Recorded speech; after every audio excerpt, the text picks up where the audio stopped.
खैबर पख्तूनख्वा के आइंदा माली साल के लिए बजट का खाका तैयार कर लिया गया। माली बहरान की वजह से निगरान हुकूमत को बजट की तैयारी में मुश्किल का सामना। विफाक से सूबे के वसाइल की अदम फराहमी की वजह से बजट की तैयारी का काम मफरूजों पर किया जाएगा। इसी पर बात करते हैं ब्यूरो चीफ पेशावर फरीदुल्लाह खान से। फरीदुल्लाह खान, बताइएगा बजट के हवाले से क्या तैयारियां जारी हैं हुकूमत की? जी, ये निगरान हुकूमत ने अगले माली साल के लिए वैसे ही बजट के 3 खाके तैयार किए हैं, जिसमें 4 माह के लिए या फिर 6 माह के लिए या फिर पूरे साल के लिए तखमीनाजात पर काम शुरू किया है। ताहम साल 2023-24 के सालाना बजट का इंसार तो वफाकी बजट पर होता है और वफाक से मिलने वाली जो मुतवक्किल रकूम है उसको सामने रखते हुए बजट तैयार किया जाएगा।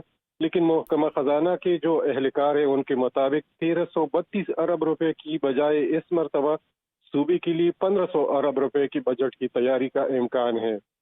और दूसरी तरफ निगरान जो हुकूमत है वो शदीद मुश्किलात का सामना कर रही है, जिसकी वजह से जो सूबे के अहम अवामी मकसद के मेगा मंसूबे है, जिसमें BRT है, सेहत कार्ड है, पनाह गाहें हैं, सेहत और तालीम के शोबे हैं, वो पूरी तरह मुतासिर हुई है। वज़ीर आज़म को बार बार लिखा है, लेकिन वफाक के ज़िम्मे जो बकायाजात हैं वो अभी तक अदा ना हो सके और जिसकी वजह से सूबा मुश्किलात का सामना है। जी ठीक, बहुत शुक्रिया फरीदुल्लाह खान, ब्यूरो चीफ पेशावर, इस हवाले से आगाह कर रहे थे।